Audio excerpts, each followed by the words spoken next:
Hello everyone, and welcome to my Sister Wives For You channel. I hope everyone is having a wonderful day. Before we begin, please hit the subscribe button and give this video a thumbs up. Christine and David, the sister wives, throw a tacky engagement party at a taco joint. Cody and Robyn Brown are getting set for a date night in the opening scene of the Sister Wives episode from December 15th. Meanwhile, to celebrate their impending marriage, Christine Brown and her fiancé David Woolley are throwing an engagement party at a simple taco joint.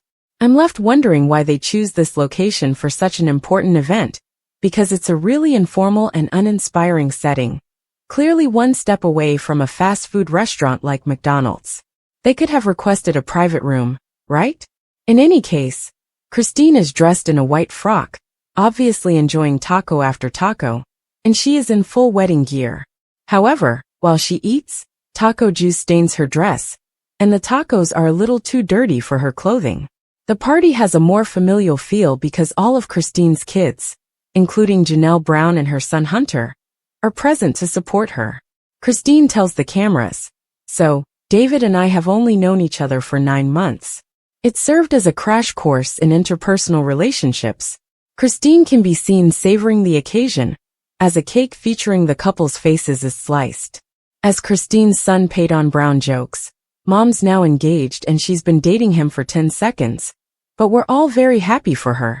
It's evident that there are some underlying tensions despite the joy of the occasion. Meri travels via road. Meri Brown and her best friend Jen are traveling from Parowan, Utah, to Las Vegas in order to visit their friend Brandy. Jen brings up Cody as the women settle down, and Meri shares how painful it was to break up with him. She discusses her years-long, misplaced optimism that their relationship may be saved. Meri specifically points out that Cody had given her a list of things to do in an effort to keep their relationship intact, but she now views it all as a waste of time. "I don't know why I go out of my way to be nice when he so flippantly and comfortably talks s.t. about me," Meri confesses candidly to filmmakers, revealing the intense emotional upheaval she is still dealing with in respect to her relationship with Cody. After being given a spiritual release by their church, which formally ended their marriage, Meri then takes out her phone to read a text message she sent to Cody. "Hey Cody, just wanted to follow up from the text I sent a couple weeks ago," she reads out loud to Jen and Brandy. "I wanted to inform you that the formal release was approved after I spoke with the Utah leadership today." Meri discusses the text's meaning in a different manner. In 1990, she married Cody in a single ceremony that was both legal and spiritual.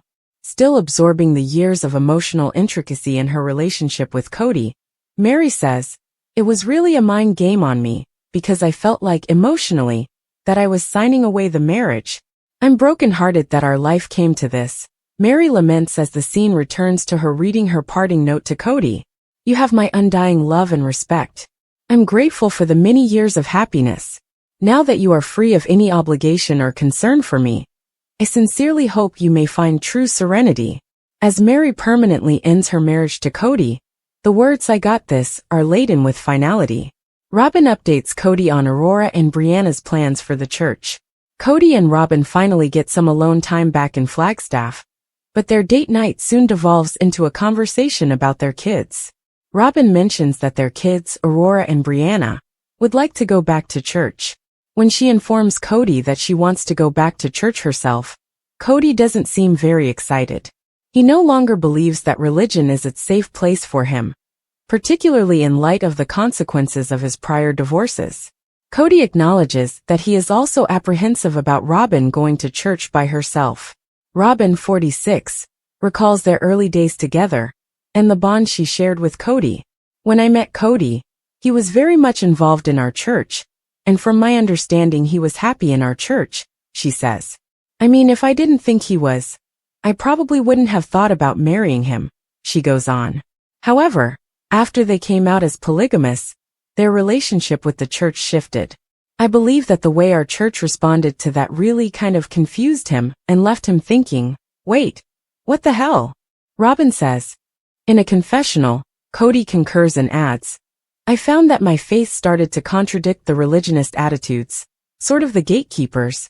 He goes on to say that it was a big turnoff when the church began dictating to him that he should cut his hair or behave in a particular way.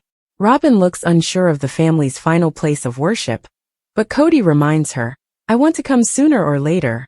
Robyn is subject to strict rules from Kody. In an effort to keep the family involved in their faith, Robyn suggests that she and the children would want to visit new places of worship. But Kody is not in favor of Robyn going by herself.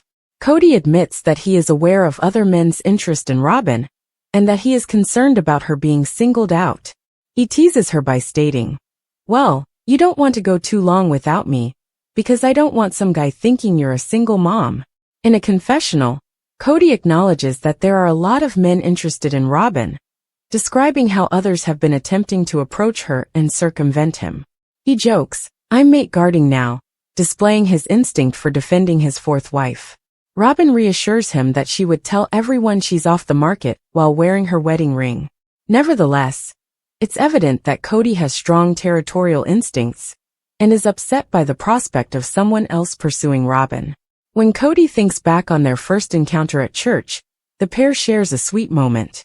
Kody remembers, "We made that gaze, that connection, the first time I saw you in our church." Kody maintains that he looked longer and even thought that was probably inappropriate, despite Robyn's teasing that she was the one who initiated contact.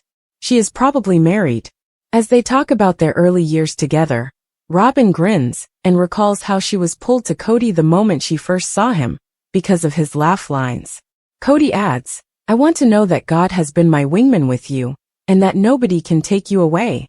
Kody jokes about defending his pride as the scenario comes to a close, making it obvious that he won't allow anybody else to stand in Robyn's way.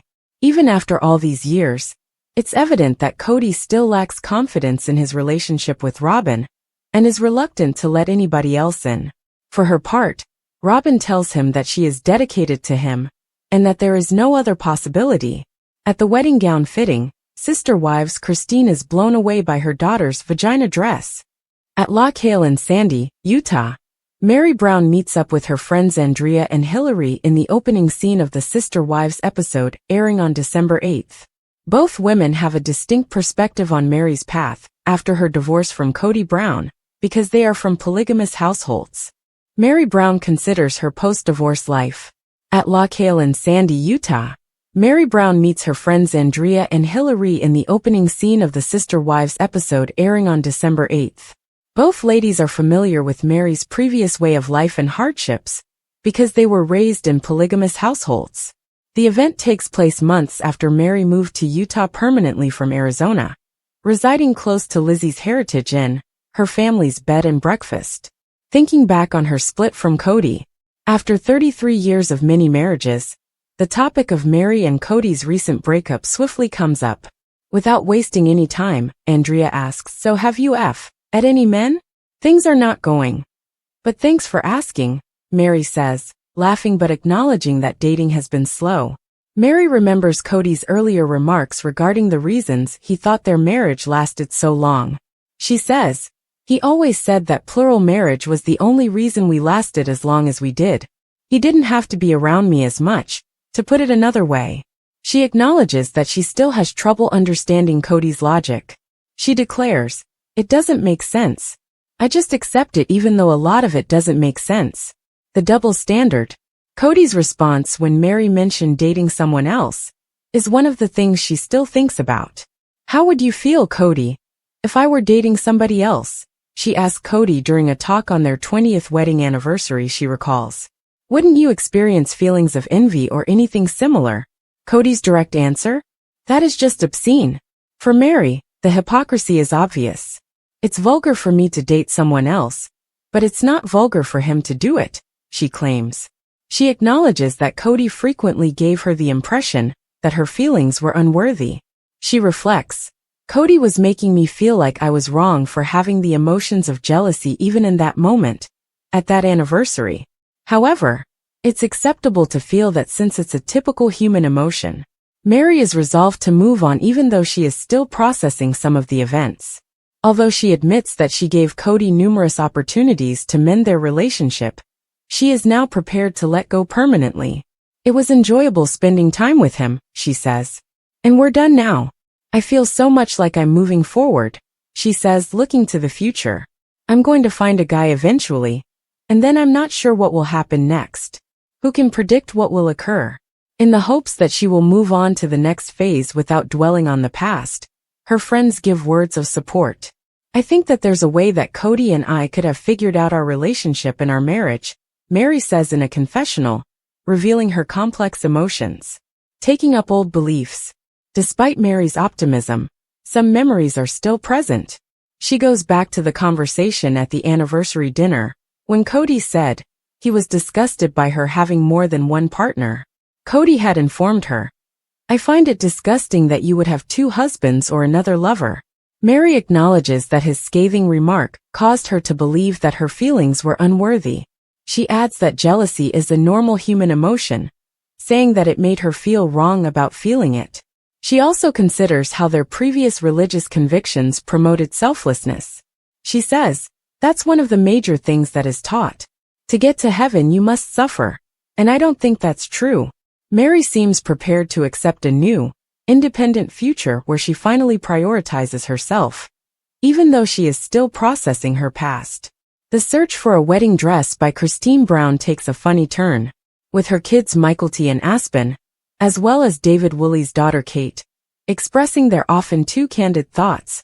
Robyn Brown's quest for the ideal wedding dress turns into a family affair.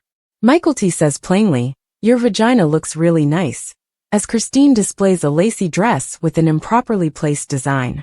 Robyn is shocked and wonders, is that a vagina dress? Causing the group to chuckle uncontrollably. More taunting ensues when Aspen continues, I think David can find it without that. He's fine, says Robyn, laughing despite her embarrassment. He is doing well. She chooses to try on a less exposing item. The emotional value of the dress buying experience is lessened by the moment. Robyn remembers how her mother sewed her wedding gown for her and Cody in 1994, but she was unable to attend the event because of church regulations. Robyn sobs as she says, I want my mom and my kids to be there this time. It's really unique. For her October 2023 wedding to David, she finally decides on a gorgeous, beaded gown with a deep V neckline, making sure her second wedding is everything her first wasn't. Robyn Brown deals with her daughter's changing faith. Robyn Brown struggles with her daughters Aurora and Brianna's doubts about their faith, while Robyn rejoices in her new beginning. The daughters confess in a heart-to-heart that they are thinking of joining a new church that is not affiliated with the Apostolic United Brethren, AUB, a fundamentalist Mormon organization that the family used to be quite active in. Robyn acknowledges, Cody has really intense feelings about our church, pointing out that although her husband has separated himself from the faith, she is still devoted. Brianna says she wants to date someone who shares her values and life goals, while Aurora says, I wanted to have a community. I took a Buddhism class last semester, and it made me think more about spirituality. However, Robyn is worried. She tells the cameras, I want them to put more of an emphasis on their spiritual journey than anything else. Dating shouldn't be the main reason you go to church. Cody Brown acknowledges withdrawing from religion.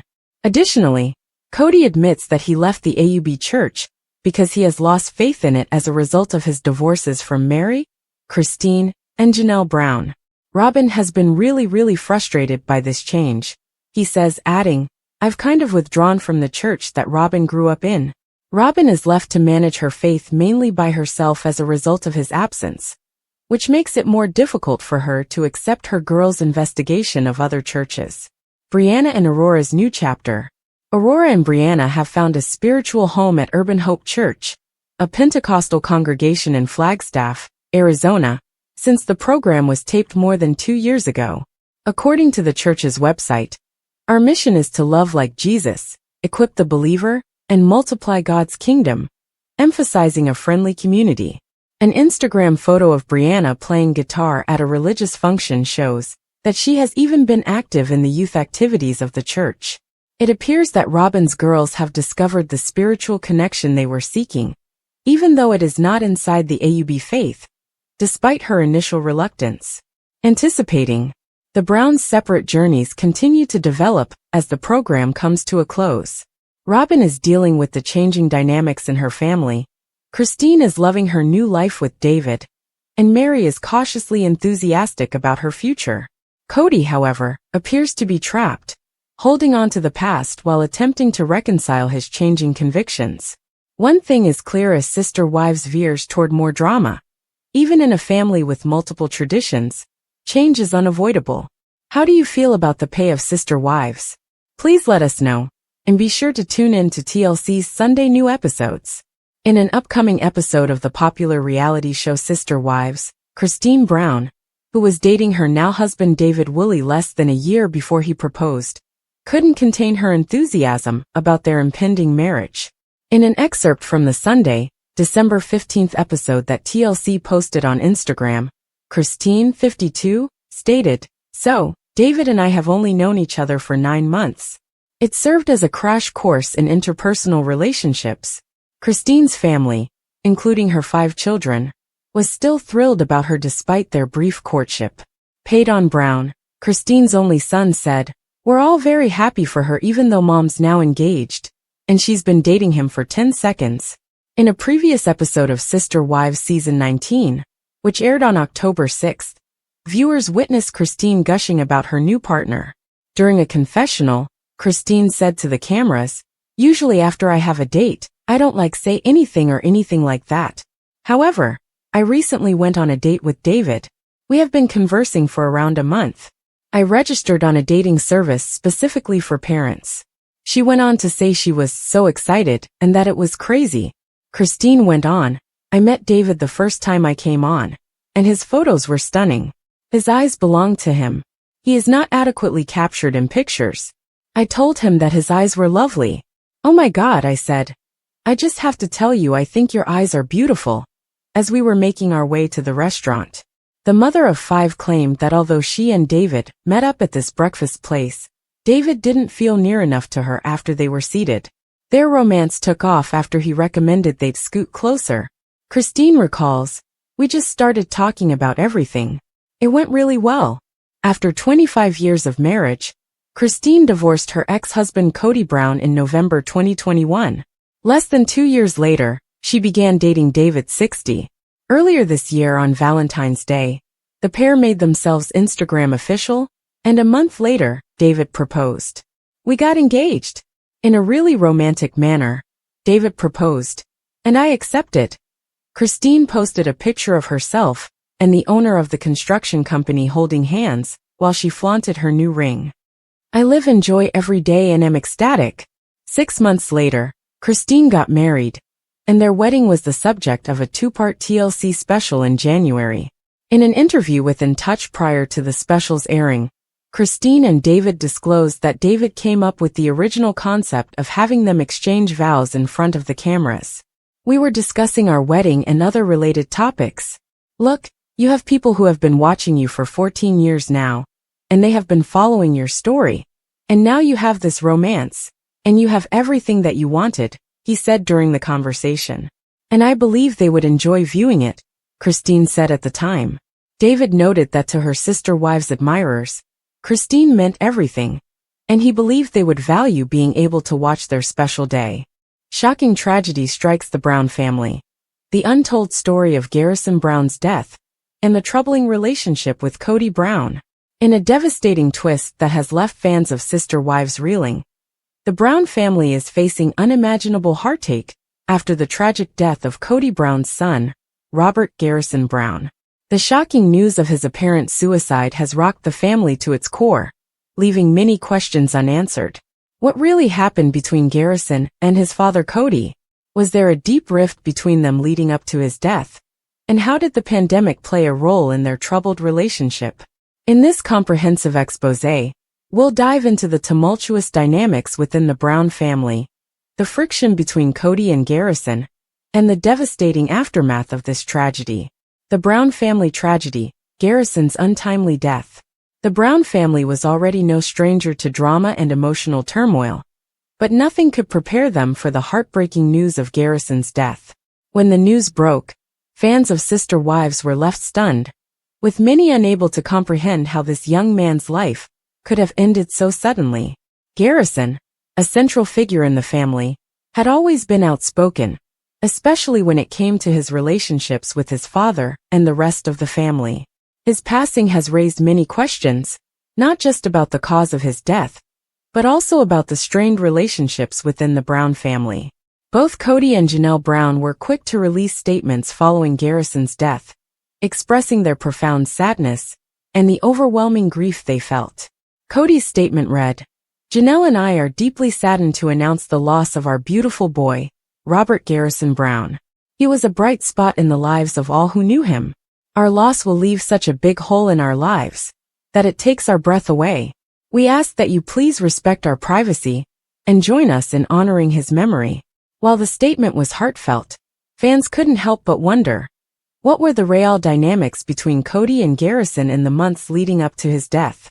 Was there unresolved tension between father and son that played a role in this tragedy? The pandemic and the growing rift between Kody and Garrison.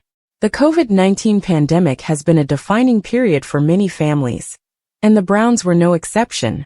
As the world shut down and people were forced into isolation, the family dynamics at the Brown household began to shift. For Kody, the pandemic became a time of stress and uncertainty, but it also revealed the cracks in his relationships with his children. One of the most significant tensions during this time was between Kody and his son Garrison. Garrison, who had always been a strong-willed and independent young man, became increasingly vocal about his disagreements with Kody. As the pandemic dragged on, Garrison and his siblings, particularly his brothers, began to push back against their father's strict rules. Kody, who was struggling with his own personal issues, saw his children's defiance as a threat to the family's safety and cohesion. The tension reached a boiling point when Garrison, along with his brothers, began to challenge Kody's decisions. Kody, ever the authoritarian, believed that his children were endangering the family by disregarding his rules and guidelines during such a critical time. However, Garrison's mother Janelle, who has always been fiercely protective of her children, stood by her son. She often sided with Garrison and his brothers, much to Kody's frustration. This ongoing conflict created a growing divide between father and son. While there were moments of reconciliation, it became clear that Garrison and Kody were no longer on the same page. As the pandemic wore on, the relationship between Garrison and Kody grew more strained, with unresolved issues festering in the background. Janelle's support of Garrison, a mother's loyalty. Throughout the pandemic, Janelle's loyalty to her children never wavered. As tensions mounted between Kody and the kids, Janelle was unwavering in her support of her sons. She understood their frustrations and recognized the growing distance between them and Kody. For Garrison, this was particularly important. As a young man who had always been close to his mother, Janelle's support was a lifeline during this difficult period. Garrison often turned to his mother for guidance and comfort, knowing she would always have his back. But Kody, who was already under immense stress from the pressures of managing his multiple marriages and dealing with the isolation of the pandemic, couldn't understand why Janelle wasn't taking his side more often. The tension between the couple became palpable as Kody and Janelle struggled to navigate their differing parenting styles. This divide between Kody and Janelle only added fuel to the fire of Garrison's strained relationship with his father. While Kody felt betrayed by his children's rebellion, Janelle continued to stand by them, even when it meant going against her husband's wishes. Kody and Garrison's last conversations, unanswered questions. In the aftermath of Garrison's death, many fans of Sister Wives have been left wondering what the final moments between Kody and his son were like. Were they able to resolve their differences before Garrison's passing? Or did their relationship remain fractured until the very end? Sources close to the Brown family have reported that Kody and Garrison's relationship had deteriorated to the point where they rarely spoke in the months leading up to his death. While they had occasional conversations, they were often tense and filled with unspoken resentment. Garrison, who had always been independent, had distanced himself from his father, and Kody, in turn, struggled to understand why his son had become so distant. It's unclear whether Kody and Garrison ever had a final heart-to-heart before Garrison's death. Many fans are holding on to hope that the two were able to reconcile, but with so many unanswered questions, it's hard to know for sure. The Brown family's grief, a public tragedy. As the Brown family navigates this heartbreaking loss, they have asked for privacy and understanding from their fans. The death of Garrison has rocked them to their core, and they are doing their best to cope with the immense grief. Janelle and Cody, despite their differences, are both devastated by the loss of their son. Their shared heartbreak has brought them together in a way that few expected, and it's clear that they are both struggling to make sense of the tragedy. Fans have expressed their condolences and support for the family, but there are still many questions that remain unanswered. How will this tragedy affect the Brown family moving forward? Will Cody and Janelle's relationship survive the strain of their grief? And how will Garrison's death impact the future of the Brown family dynamic? The aftermath. What's next for the Brown family? In the wake of Garrison's death, the Brown family is left to pick up the pieces. While they are still processing their grief, the question remains, what comes next for them? Will Cody and Janelle be able to find common ground and move forward together? Or will the pain of losing their son drive them further apart? And how will the other members of the family cope with the loss of Garrison, especially as they reflect on the complex dynamics that define their relationship with him? Only time will tell what the future holds for the Brown family. But one thing is certain. The tragic death of Garrison Brown has forever changed the Brown family, and the repercussions of his passing will be felt for years to come. The death of Garrison Brown has cast a shadow over the Brown family, leaving fans devastated and filled with questions. As the family grieves and reflects on their complicated relationships, the true impact of Garrison's passing will continue to unfold. Was there a rift between father and son that played a role in his tragic end? Only time will reveal the full extent of the Brown family's pain. But for now, they ask for space to mourn the loss of a beloved son and brother. Our hearts go out to the Brown family as they navigate this unimaginable tragedy. Cody Brown's shocking wealth display in Sister Wives Season 18. Is he flaunting his riches amid family crisis? The latest Sister Wives season has been filled with jaw-dropping moments, and none have been more eye-opening than Cody Brown's bold display of wealth. Fans have been glued to their screens, dissecting every moment, and Cody's new flashy ring has become the center of a firestorm of speculation. But this isn't just about a piece of jewelry. It's about a man whose family is falling apart, while he seems to be living a life of luxury. What does this new bling mean? Is Cody flaunting his riches amid his ongoing marriage struggles? Or is it just a coincidence? Keep reading to dive deep into the latest Sister Wives drama, the implications of Cody's new ring, and how it's igniting controversy among fans. Cody's new ring, what's the deal? In the October 8th episode of Sister Wives, Cody Brown made a quiet yet telling appearance with a new, flashy ring on his wedding finger. As fans know, Cody has been through a lot recently. His marriage to Christine Brown ended, and his relationship with Janelle is on shaky ground. But that didn't stop him from showing off his new piece of jewelry, a silver ring with an intricate design that quickly caught the eye of Meri Brown during a tense conversation. Meri, who had already been grappling with her own complicated relationship with Cody, couldn't help but point out the new ring. "Sorry, I'm distracted by your ring," Meri remarked. "That's a different ring. Is that something I should not say?" Cody, with a nonchalant shrug, responded, "It's just a ring. Just a cool ring." But fans weren't buying it. Was this just a casual accessory? Or was Cody using it as a subtle signal to the world about his wealth and status? A new wedding ring? A symbol of Cody's marriage crisis. While Cody's reaction was dismissive, fans couldn't ignore the timing of this new ring. Was it a gift from Robyn Brown, his fourth and most recent wife? Or was it an attempt to replace the symbolic wedding rings he shared with his other wives as they drift apart? Throughout the episode, Cody seemed to be disconnected from the conversation with Meri, barely reacting to the news that she was moving her clothing business back to Utah. Cody's disinterest in Meri's life decisions contrasted sharply with his bold new jewelry choice. As Meri pointed out, Cody's new ring wasn't just any ring. It was an eye-catching piece of bling, clearly designed to stand out. The question arises, was Cody using this new ring as a way to make a statement about his status? As his marriages continue to crumble, could this ring be a way for him to hold on to some semblance of power, reminding his wives and the world of his wealth? Cody's financial claims versus his lavish lifestyle. One of the most fascinating aspects of this new development is the stark contrast between Cody's public statements about financial struggles and his apparent flaunting of wealth. Over the years, Cody has repeatedly claimed that the Brown family is struggling financially. He's mentioned how difficult it is to manage the costs of his large family, including his children's weddings and college expenses. Yet, in the same breath, he's been spotted wearing high-end accessories, including a Rolex watch, an item that is synonymous with luxury and status. Fans were quick to take to Reddit to discuss the glaring inconsistency between Cody's financial complaints and his extravagant lifestyle. Remember all the hand-wringing and bellyaching about the cost of Cody's daughter's weddings and college expenses? Yet here they are spending like new episodes of the show will be coming out for another decade, one fan wrote. Another fan added, "These two are sick. She got the $1 million house. Janelle has 0 assets to her name.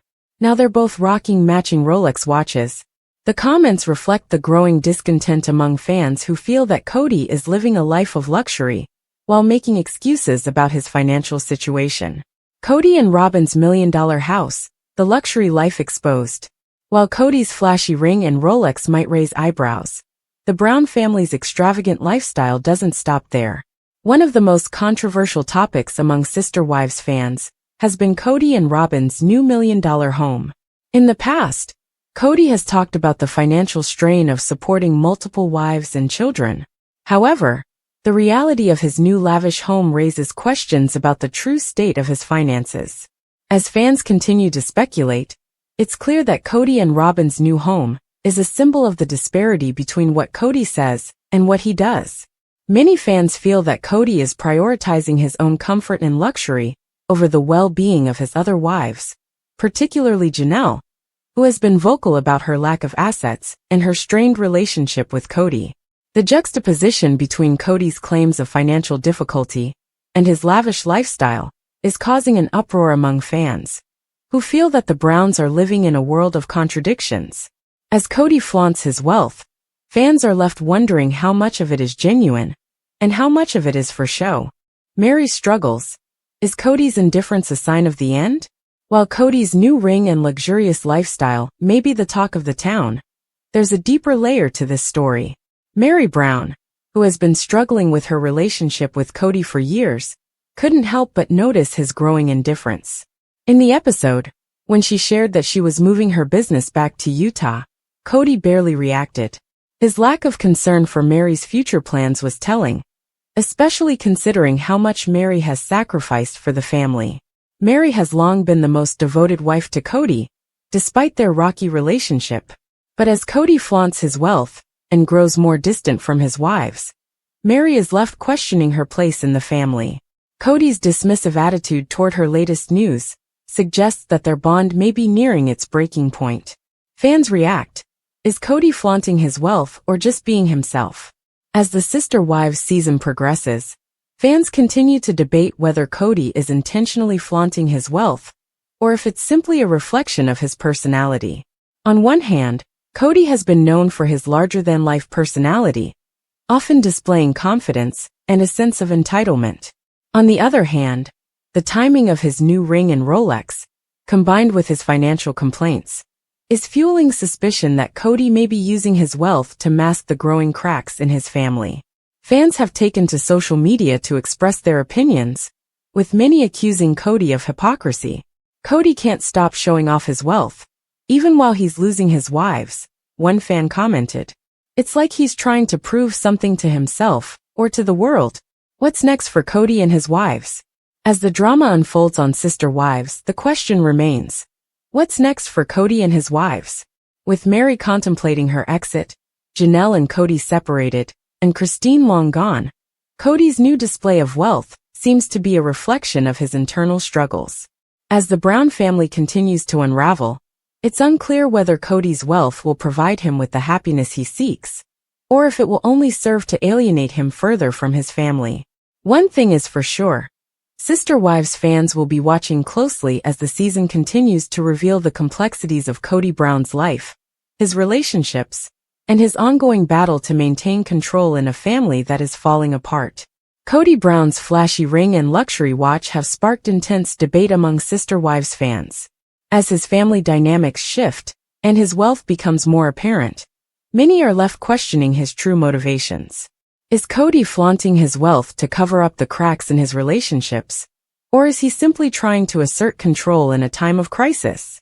Only time will tell as the season continues, but one thing is certain: the drama surrounding Kody's life is far from over.